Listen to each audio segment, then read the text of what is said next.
Okay, when the Gemara Kesubos, pay base Amid Aleph, 17 lines in the bottom of the page, in the Shusterman Gemara is 82A2, first column. Okay, so we're learning all about the Yavam, if you're selling things, can she sell things, can he sell things? But this is very easy Gemara. The question was asked from Ula. Yibam v'achaka chiluk. The guy did Yibam, right? In other words, like this. The guy died, the brother marries the wife. So he inherits the properties of his brother now, right? Because he took over. Now he did Yibum, and then he divided up the properties, okay, to the other brothers. Is it valid division or it's not? Because it's really the brothers, and he gets it or not. So the din is le'osav le'klum. It's worthless because he has no right to divide the properties. Okay. Then it says. Then the Gemara asks the question, what happens if he divided the properties and then he did Yibum? So he answered, it's worthless. So here, Ula says, if the guy did Yibum, which means he mamish became the guy, and then he divided the properties, it's no good. If he divided the properties and then did Yibum, it's also no good. So the Gemara says, if he married and divided, it's no good, for sure if he did. He says, if the guy did Yibum and then he divided the properties, it's worthless. Of course, it's not good if he divided the properties and then did Yibum. Pei Beis Amid Aleph. You have the Shusterman Gemara there? Yes. Okay, it's 82A2. Thank you. So the Gemara says, no, you're right. Shnei Maisim Hayu. You're right. It didn't say the din twice. There were two shilas. One time such a case came before Ula, and another time such a case came before Ula. So you're right. But this was the cases that happened. One case was the guy divided the properties and did Yibum. So Ula said, no, it's no good. And another case came before him and said, the guy you did Yibum, and then he divided the properties. So again, he said it's no good. But you're right. Once he says the first din, that you did Yibum and you divide the properties, it's worthless. So of course, if you divided the properties before Yibum, for sure it's worthless. Okay, the Gemara says like this. Where do we see such a thing? Ki asid Rabim Amir Reish Lakish, when Rabbi came from Eretz Yisrael to Babel, he said the name of Reish Lakish, Ben Yibum v'achakach chilak, whether he did Yibum and then divided. Ben chilak v'achakach Yibum, or whether he divided and then did Yibum. Which is both cases of our Gemara. Reish Lakish said clearly, like also like klum, it's worthless. Okay? The Hilchasa and the halacha is le'osav le'klum. Now, what's the reason for this, by the way? If he married the girl, why can't it? So it's his properties. Why can't he? Because there's a lien on all the properties for her ksuba. And therefore he can't sell anything. He could sell his own properties. Then obviously he could do whatever he wants. But the properties that he inherited from the brother, so then he can't sell anything, the Gemara says, even if he did Yibum already, and now he's the husband, but there's a lien on all the properties to pay the wife's ksuba.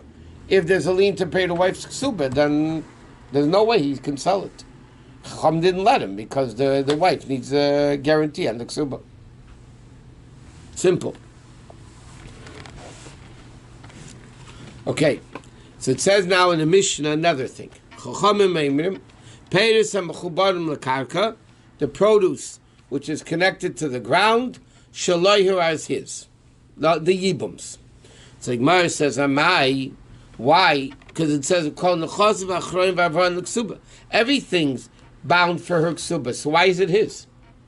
There's a lien on every property of the first husband to the wife. So why is it his? So the Gemara says, you're right, Amar Reish Lakish, it doesn't mean it's his, it means it's hers. Shalah, don't say. You know, the Mishnah made a mistake. Instead of saying Shalah, it's hers, the Mishnah says Shalah, it's his. Okay, that's the mistake. Okay, so he says, then the Mishnah says like this.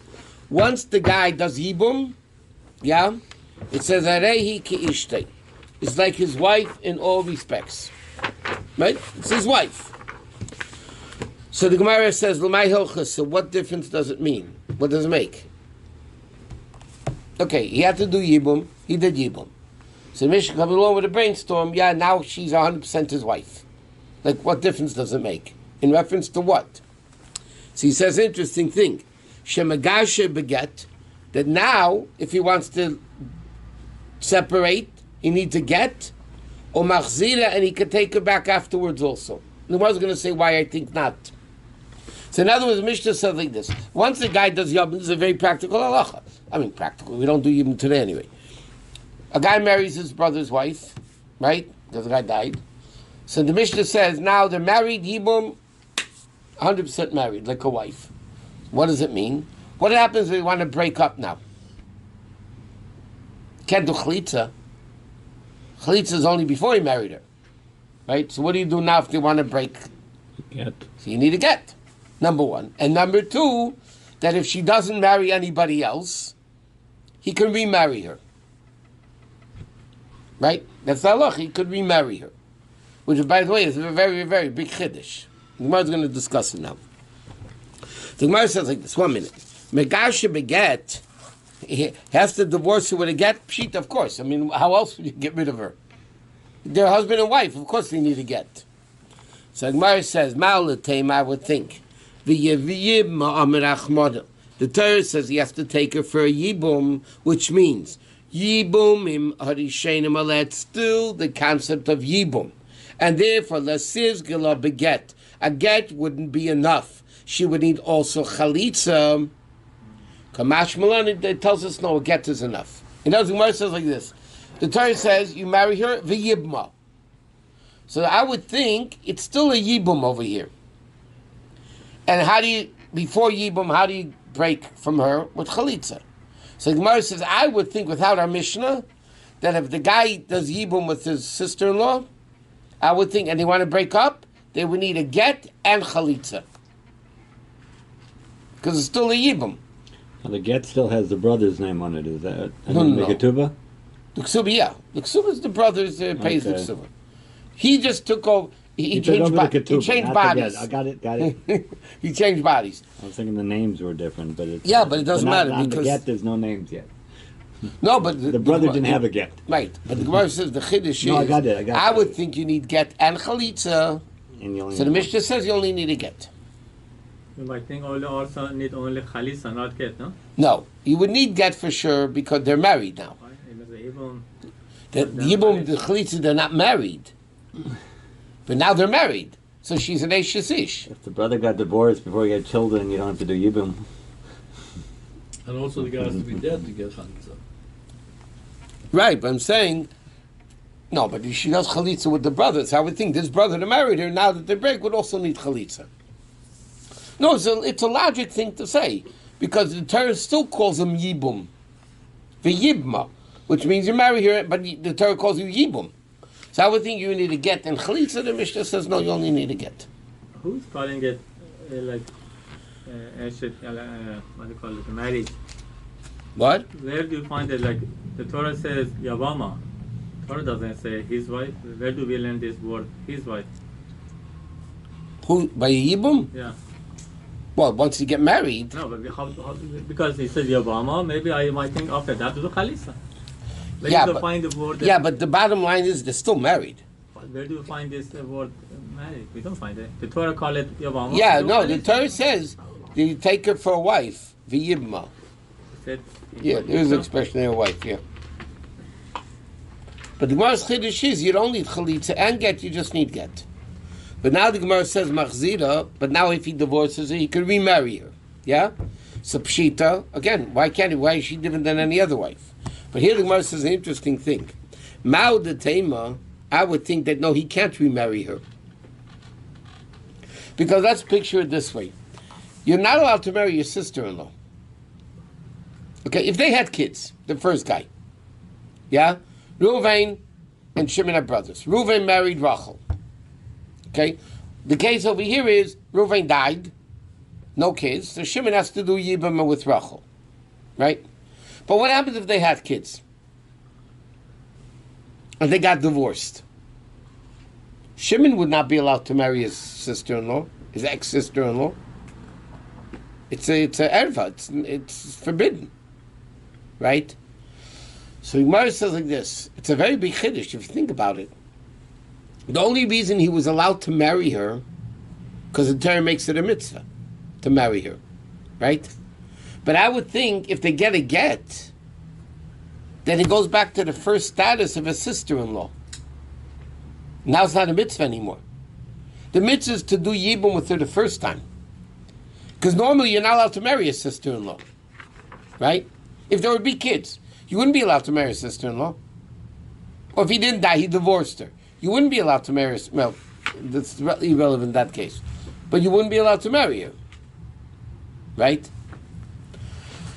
So I would think that to marry the first time, Shimon with Rachel, he did Yibum, that's a mitzvah. But now if he divorces her, he wouldn't be allowed to remarry her because it's a sister-in-law. So the Mishnah says, no, you can even remarry her.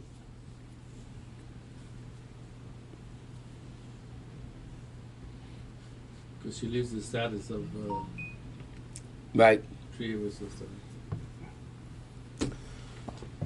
Because it's your brother's sister. So that's what he says. I would tap of the page, yeah? Mitzvah of the he did a mitzvah what the Torah told him to do. V'hash to take him allowed, but now that he divorces her, so the mitzvah he did already, right? He did the mitzvah of Yibum. Now they're divorced. Now to stop marry her again, I would think that it's a din of a brother's wife, which is forbidden to do. Kamash Malon, so the chiddush is you could remarry her. So the Gemara says, maybe takanat. The Gemara says, logically, he wouldn't be allowed to marry. Why are we saying she could remarry? He could remarry her. So the Gemara says, Amar Kro. So by the way, this is the passage. L'kocha loy isha. By Yibum, the Torah says, L'kocha loy isha. He takes her for a wife. Meaning, and this is it's a very big chiddush if you think about it. Kivin shalokcha. What's the Torah saying? You should take her, meaning marry her for a wife. Which means once you marry her, Nasas Ki'ishte, it says 100% wife. It's not Ibum anymore. It's not his brother's wife. It's a wife. It's a regular wife like any other wife. That means her status as his brother's wife fell off. When he got married. When he gets married to her, yeah. Well, he beats it when he did Yibum. That's the marriage. That's the marriage. That's it. That's the But he could say that for the first time, but for the second time, when he want to remarry her, no, but the Torah says Torah calls her Isha. Torah says she's a wife. Now, in other words, the new status of this girl is not a sister-in-law anymore. Okay, but it's a wife. Maybe just for that time. No, but the Gemara says not like that. We learn out that it's a regular wife in all aspects.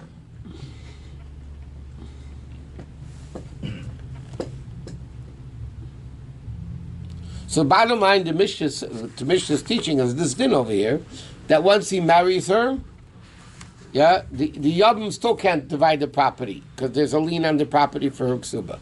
But if he marries her, full wife, then you need a get. Chalitza you don't need, just a get. And if he divorces her and she didn't marry anybody else, right, then he could remarry her. Because obviously there's a din by any wife. A guy divorces his wife, she marries somebody else, and the second guy dies and divorces her, the first guy cannot remarry her. Don't we have such a concept like something bigger than the other one? So if you divorce, so automatically like Khalitza is less included. Or if you get married, like Ibum. But Khalitza is not a get. It's a different. But that's much more. Get is like very popular. Why? Who said? Huh? Who said? But the fact that the Torah says v'yibma, that the Gemara doesn't say you marry her, it says v'yibma. So I would think it's still the status of a yibum. Both. So you need get and chalitza. Okay, that's fine. And the mission says you don't. No, it's the bigger thing doesn't. I'll give you an example. I know why, because we're learning these dinner now. A guy ate bread, yeah, and instead of benching, he did alamichya. He still has to bench. because this is wrong, the opposite way.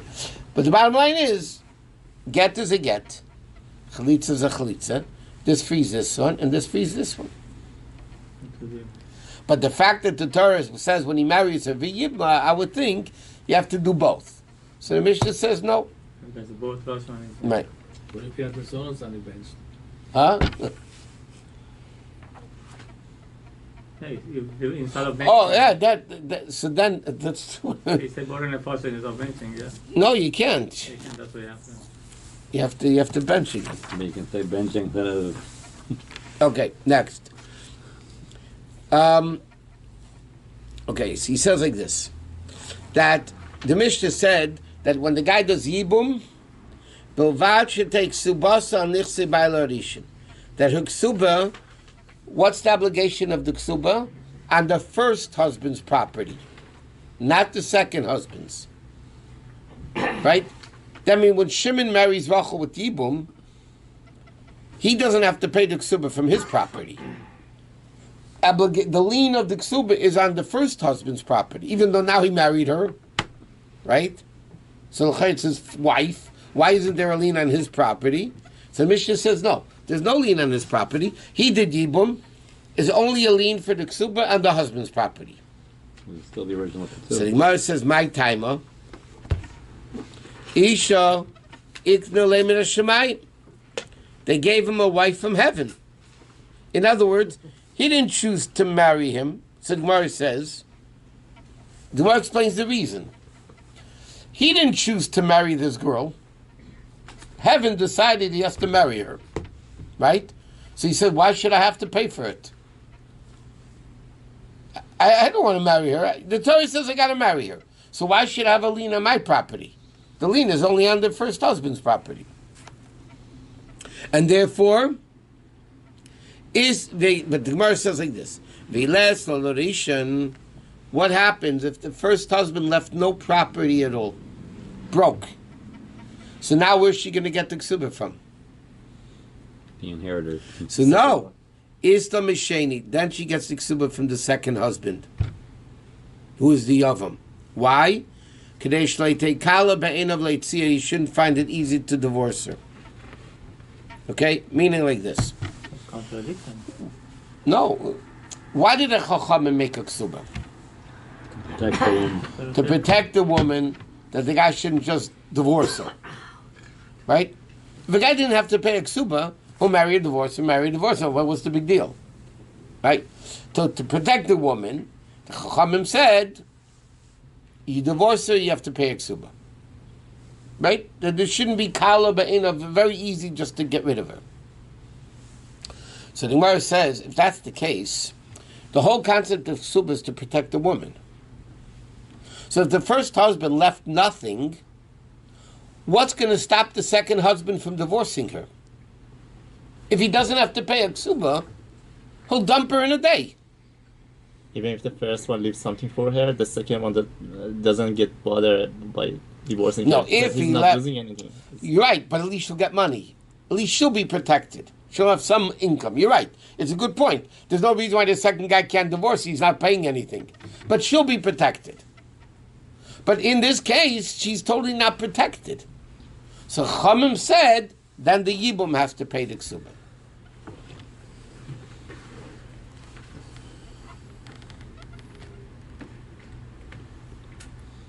So what about the first one that he said, Min Hashamayim, they gave it to me, I'm not responsible, why should I be?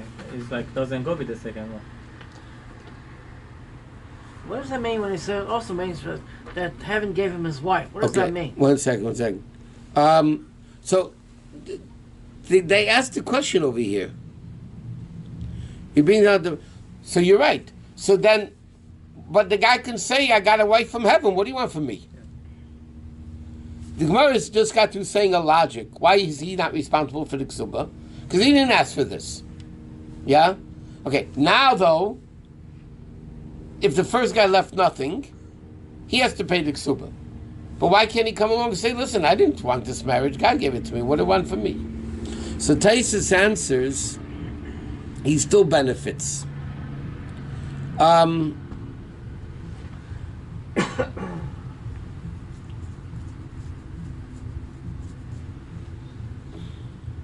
1 second. He benefits in the case in which the deceased has owned property but sold it before his death. How long you get a problem with Yavam in that case be able to collect from Yavam's own property? The Yavam's own property is not encumbered. Yavam must collect. Oh, that's what it means. He'll have to collect. What it means like this: if the husband sold property, then she can go first to the buyers before the Yavam. Because a lot of times the husband, the first husband, didn't leave over property, but he sold properties. And then there's a lien on those properties from the Ksuba date. So then she would be able to go collect from there.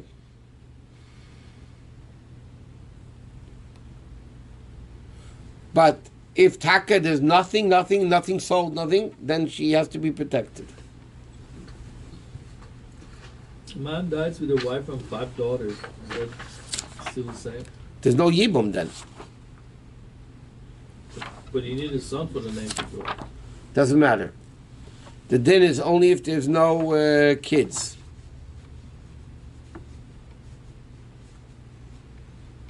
Good question.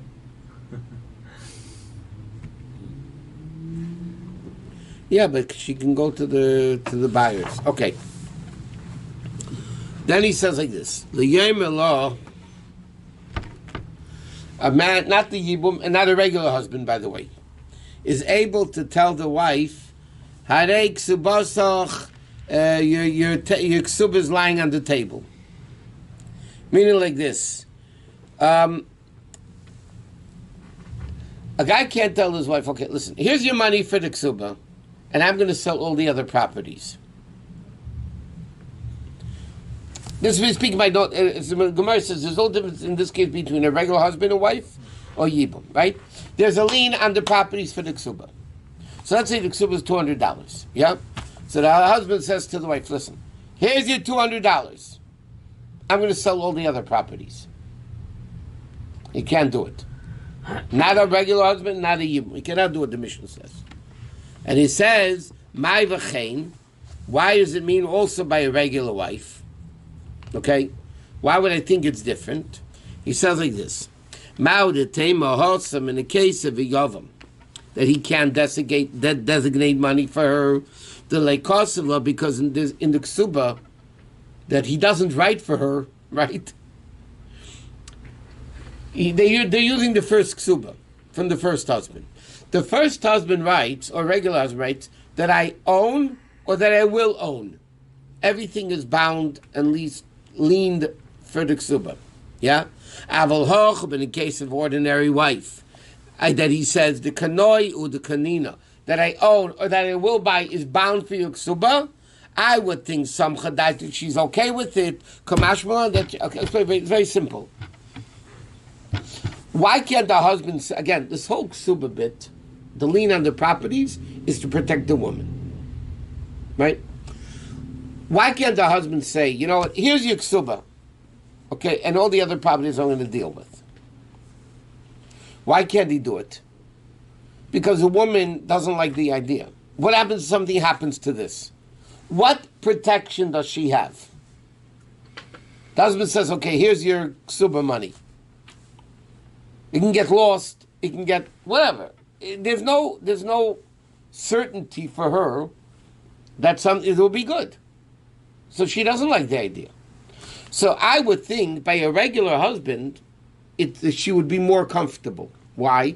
Because by a regular husband's ksuba, not a yibum, in a regular husband's ksuba, he writes, you know the lashon of the ksuba, any property the kanoi that I own, uda osed an alimikne, that I'm going to buy, whether it's land or tangible items, everything is bound to your ksuba, even the shirt off my back. So I would think in that case the woman would be okay with it. If he says, here's your ksuba money. What's she afraid? It's going to get lost. There's still a lien on other properties that he owns, will buy, whatever. But the yavam doesn't write a new ksuba. He's not binding himself properties that he owns or will buy, because the ksuba is coming from the first husband's estate, not from his estate. Right? So therefore I would think that the wife would be okay with it. So the Mishnah says, no, she's not okay with it. and therefore you can't do it. That means you can't pay her the ksuba when she's alive. I mean, when you're alive, because she can say, I don't want. I don't want to do it.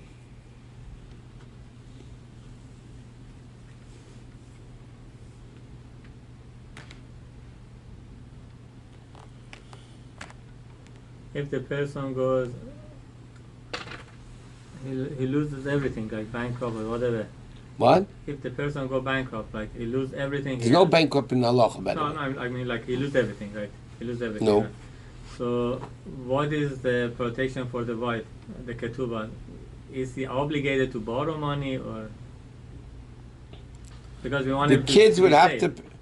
Mamish, nothing, no Nothing, estate, no. in that case, and she doesn't have anything to. Then she wouldn't be able to collect the ksuba. No, I mean, then is he obligated to borrow money to keep her happy or what? Well, when he dies, he.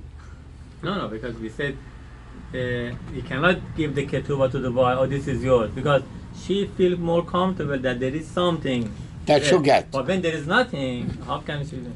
But, Is he obligated to provide that? Yeah, but while they're married, he's not paying the ketubah. No, the fact. No, that but he the has- fact that he knows he has nothing and doesn't look like he's having Yeah. anything, Yeah.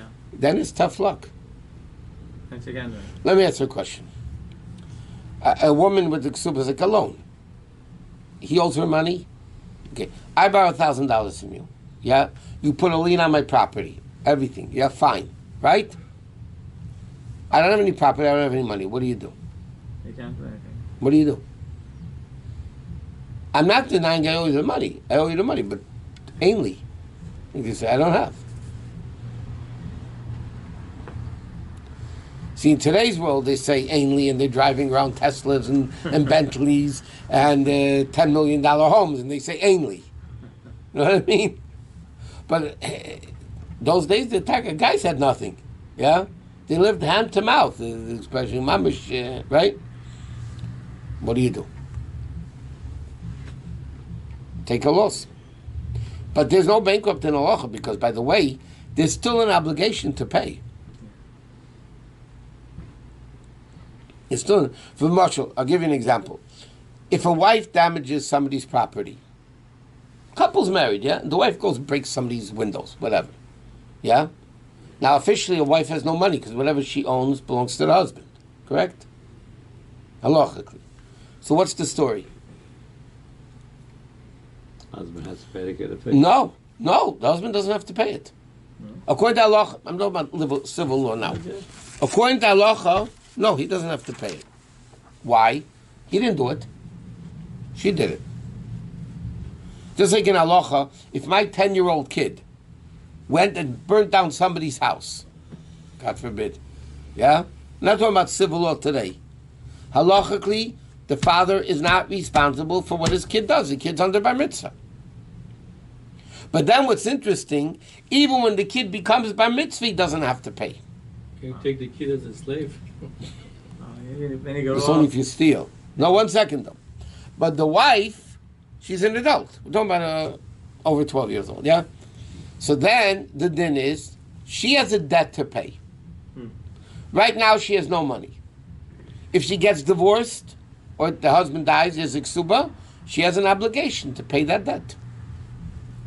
There's never a concept in halacha, once you're bankrupt or that, you don't have to pay the debt. It's not true.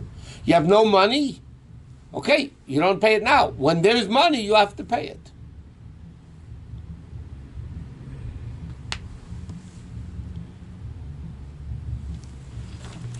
Okay, my God, yeah.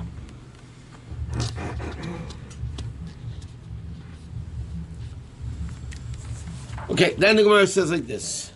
Gersha, then the Mishnah says like this. In this 82b2. Gersha divorces her after the Yibum, Eino el ksuba. She only gets a ksuba, but which one? From the first husband. Right? Now, which implies Gersha in. Right? It says if he divorces her, then she gets a ksuba. But like Gersha, if he didn't divorce her, he cannot sell the properties Because everything is pledged for the ksuba. Mashma Rabba, this is like Rabba's ruling that we learned before. That what?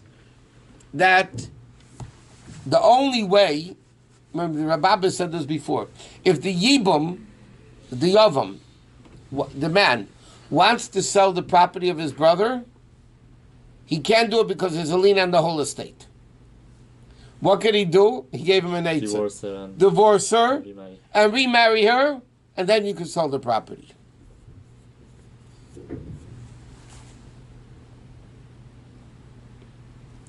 Okay, but as long as they're married, he can do it. Okay. And before he remarry her, he can sell it. If he remarry her, he has to give him again a kesua, right? No. That's the whole chiddush.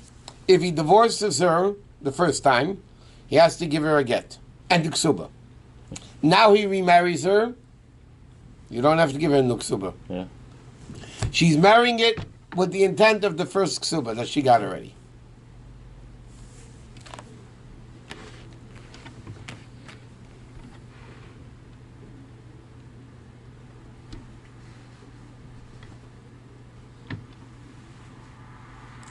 Yeah, the ksuba of the deceased husband. Okay. Then it says, if the guy remarried, the Yavam divorced the wife, right? And then he remarried her. So the din is, she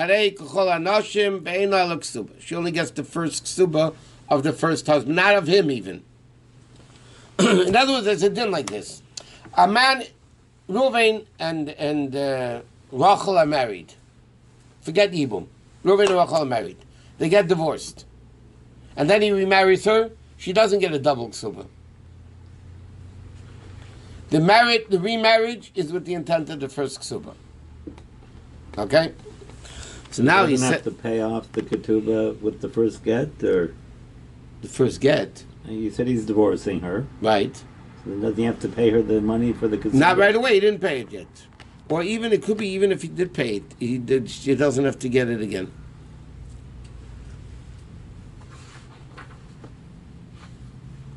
Okay. We learned it already. By an ordinary wife. It says, if a guy divorces his wife, not a yibum, a regular guy, divorces his wife, and he remarries her, so the din is, she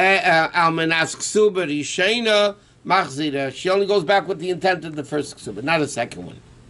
So the Tema would think.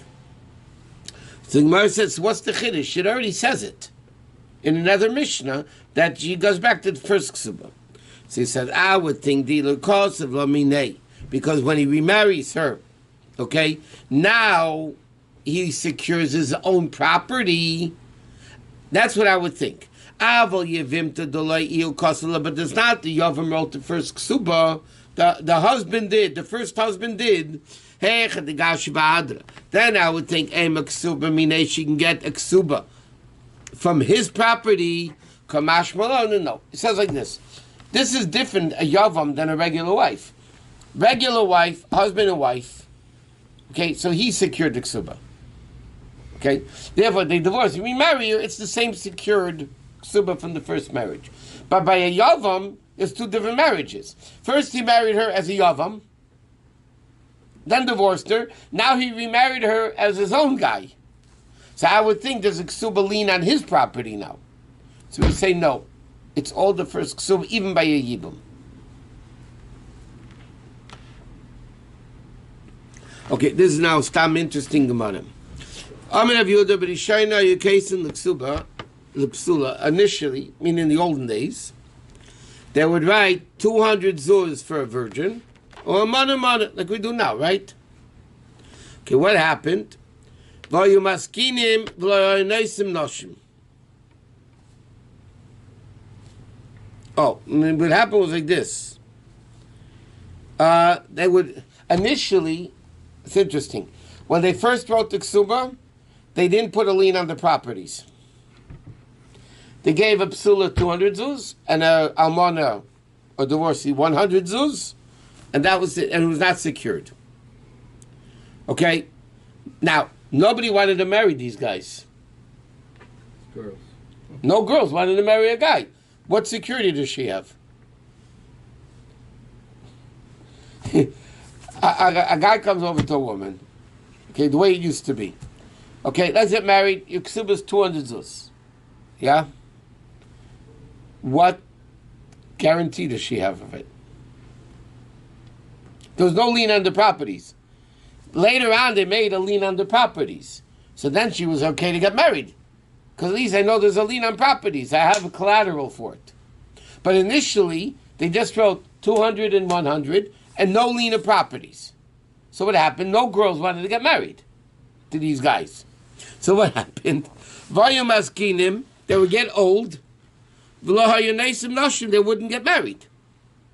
Yeah? You got it? No, who would want to marry this girl? The guy. At Shabbat Shimon ben Shatach, the famous Shimon ben Shatach, who was earlier on in the Tanoim, and he wrote, Kol nechosev achroin l'ksuba.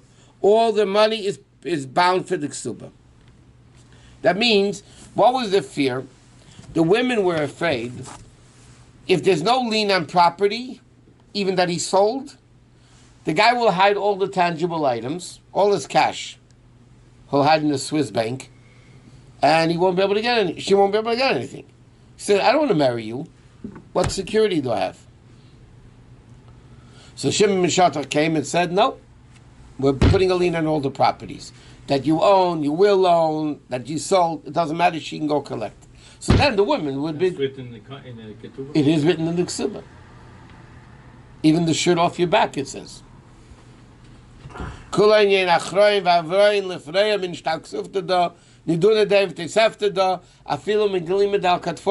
shirt off my back. That Shimon ben Shatach did. Before Shimon ben Shatach, there was no lien on properties for the Kesubah. So girls didn't want to get married. So what happened? The guys ended up being old, not old maids, old, what are they called? Old bachelors. And the Gemara says, Tanya Nami Hochi Tak, we learned in the Brisa like this.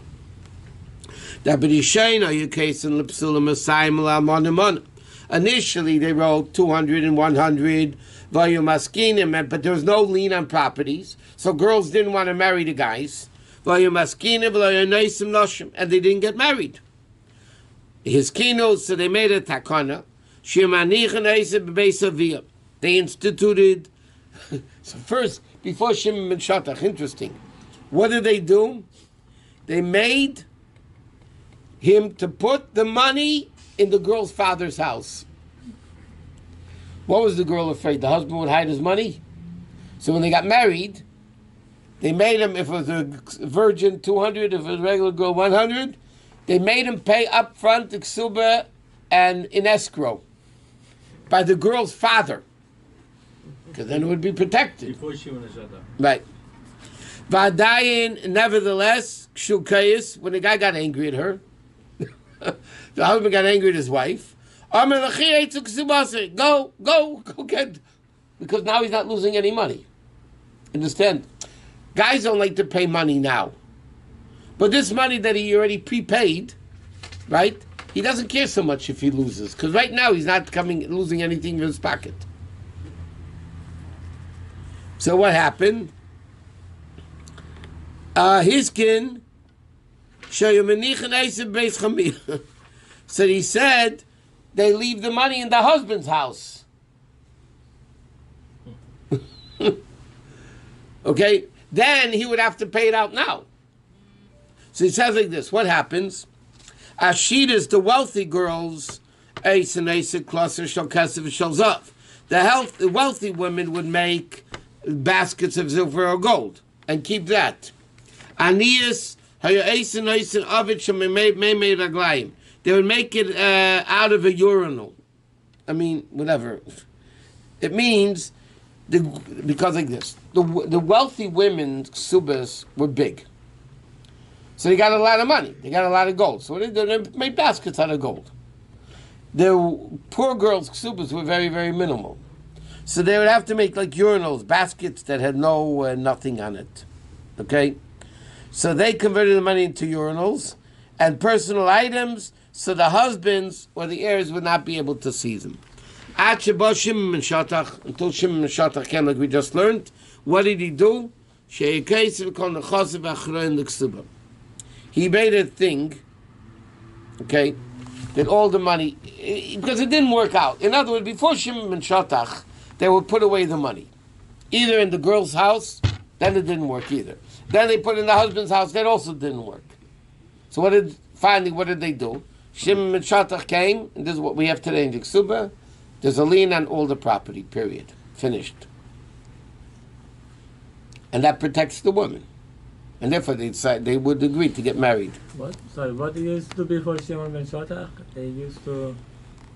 They would keep the money in the husband's house, and they would make it why a urinal? Because who's going to want to take it? Are there properties registered in Beit Din, like a registry or something? How would they know where his property is?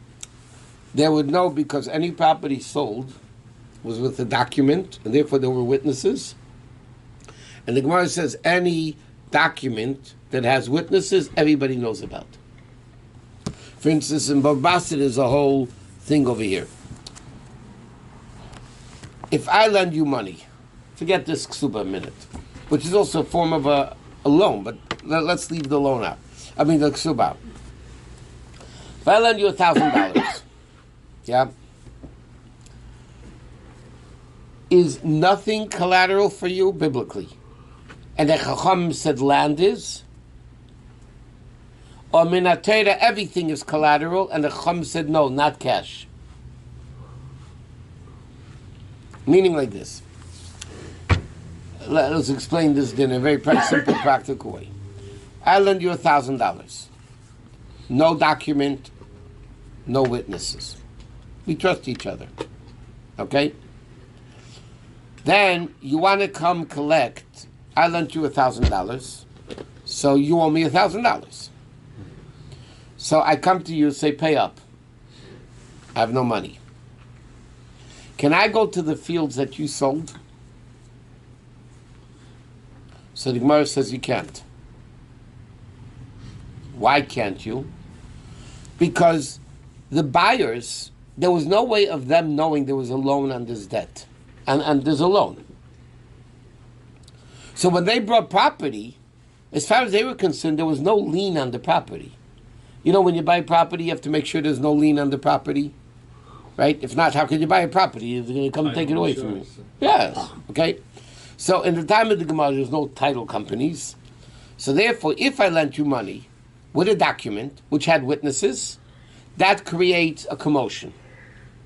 Everybody knows about it. That's what the Gemara says. Because this friend tells this friend, and this friend tells this friend, and this friend.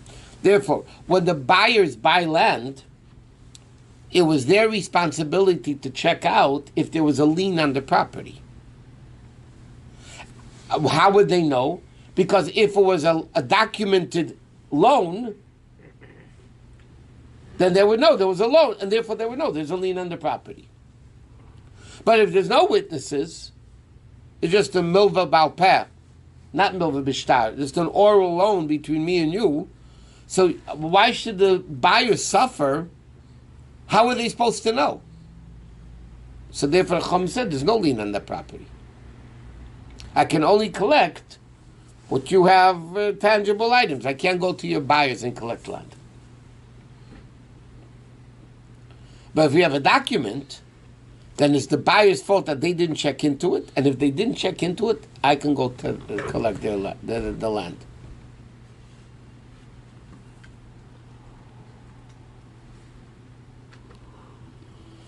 So the whole Ksuba bit basically, according to our Gemara, the outcome of the Gemara was to protect the woman completely, that she should want to get married, and have security.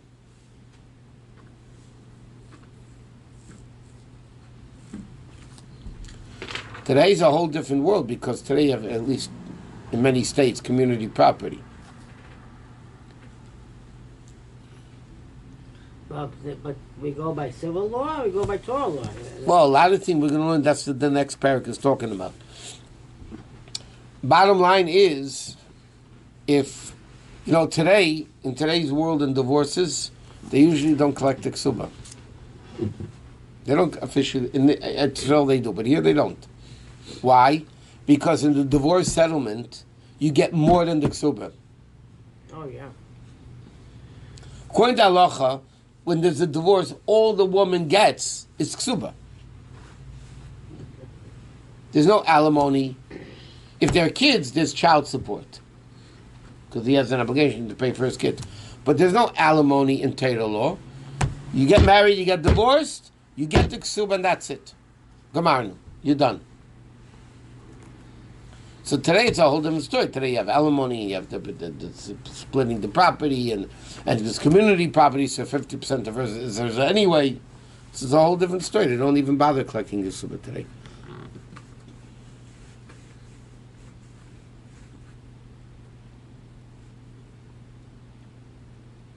Okay, you know what? Let's leave it. Leave the